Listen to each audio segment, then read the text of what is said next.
Wednesday night just after dark. And while the Madeline Rogers Rec Center off Chalkstone Avenue looks quiet from the outside, it is anything but on the inside, as hundreds of teens gather to play pickup basketball or air hockey or foosball or pool, all part of a program called Project Night Vision, launched several years ago for at-risk teens. Right in the middle of it all, the program's founder, Kobe Dennis, who volunteers his time 6 nights a week in 3 different locations across the city. The first thing out of a young person's mouth is from these impoverished neighborhoods is you don't know what I go through. You don't know what it's like. And I time and time again tell them, but I do. That's because Dennis, now married and a father of 3, grew up in South Providence in a single-parent household.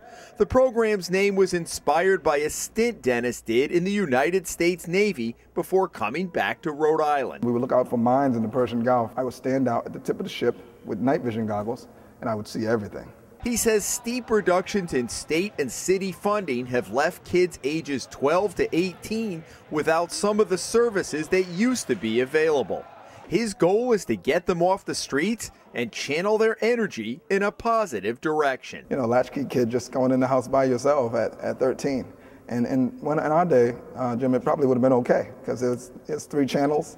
There's not much to do. You're staring at the fish tank and, maybe you go out and throw a ball or something. But now you have all the tablets and all the cable television and so on and so forth. A 13-year-old could get in some big trouble. He's genuine. He's from the community. He's for the community. Julie Casimiro works for Children's Friend and Service in Providence and immediately hit it off with Dennis when they met at an event a couple of years ago. She soon became a close friend and partner. The community that we both serve in is an incredibly violent community. Casimiro is amazed at how much Dennis gets done with so little. He does it on a shoestring.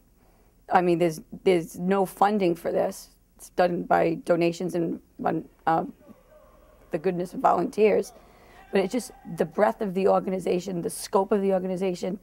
It's mind-boggling that he can serve 1,500 young people with basically no money, no funding. He transcends the typical public service jargon speaking kind of guy out there. He's not telling you what you want to know. He's actually telling you the way it is.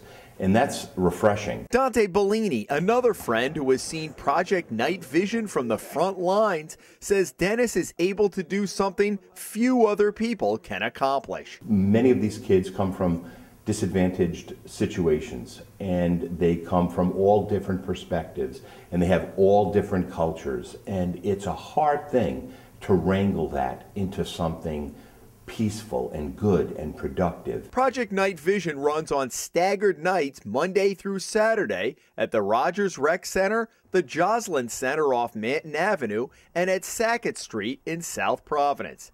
Dennis, who works part-time at the Rhode Island Training School and for a social service agency during the day, runs a tight ship here in the evening. Everyone who comes through the door has to register, and he's kicked out kids who don't follow the rules or respect the program. I believe that these kids are all under my watch. Going back to the military days, you never leave your post unmanned, and me letting people in here without knowing who they are, I believe that's the same. So what I do, I check on the status of every person coming through these doors. I want to know who they are, and I believe that when you meet someone, when you look them right in the eye and shake their hand and introduce yourself, right there it takes a lot of edge off of who they are or who they may think you are. I still find the time to shake, almost everyone's hand.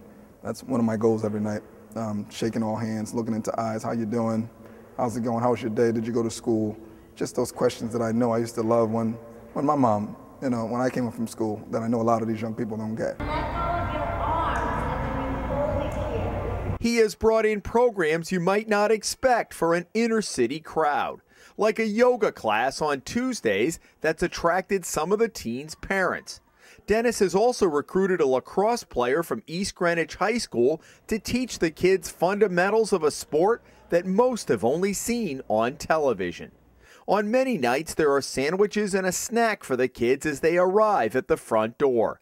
Dennis says he's not sure most of the kids here appreciate what they're getting from the program, but that's okay. They will someday. One of the kids just said to me 2 minutes ago, he said, you know, where's my snack? When you're going to come? Hurry up with the crackers. And you can't even get mad at that because that's what he believes my job is. Because when I come through that door, you're the cracker guy. I'm the cracker guy. And, you know, I give the snacks, or I'm the fun guy. They know, hey, Mr. Kobe, that's what they believe is my job. And I'm okay with that. It took a while. You know, I'm 41 now, Jim, but believe me, in my late 20s, early 30s, I'm like, these ungrateful kids, they don't understand I'm here 6 days a week, so on and so forth. But now, including my family, I think, you know, they feel the same way too. I think they think it's my job. It is no accident that you see Dennis in a suit, even when he's playing flag football. Like every other part of the program, the wardrobe sends a message. You can still be the same person. You can be from this neighborhood. You can be a good person. You can, you know, care about them, be where they're from, and still dress well. They believe that their notion, in their minds, that people that dress like this are against them. They're the other side, or, you know, the teacher that doesn't like me, or so on and so forth. I want them to associate, you know, the dressing with positivity. Did you used to think that when you were growing yes, up too? The people, there was a big divide. There was a big divide. And that was the authority figure, the guy with the tie that was standing there like this. Dennis has also incorporated students from Providence College and Johnson & Wales University who are volunteering and observing the program. They're coming in because they're taking classes about this. Our program, my program is in these textbooks, you know, inner city programs with, you know, kids that are at risk. They use their at risk. Every kid that I speak to says the same thing. Oh, you deal with at risk? Yes, I do. You know, they can read through the chapter, but when they come here and see it, and feel it and smell it, it's a whole different feeling, and I think they embrace it. A class from Bryant University last week interviewed some of the kids as part of a management study it is doing this semester on Project Night Vision and how it might be able to develop more resources and funding. A couple of years ago, Dennis approached Providence Recreation Director Beth Charlebois about using some of the city's rec centers. I gave him the facility, and he was self-sufficient from there, which is pretty amazing that it wasn't depending on us and our resources in order to run. Because a lot of times it's that other way around. That's what it is. Somebody will come and say, I want to do something, but you have to give me this much money, you have to find all the kids, you have to do, so what's the point? The good news is, as the economy improves, Night Vision is likely to get some help. Mayor Angel Taveras and Public Safety Commissioner Stephen Perry are big supporters. We're in tight times now, but you know, that's cyclical. We're not going to always be in such tight times. And no, I foresee us offering resources, more resources, and trying to help expand the programs. But that's down the line.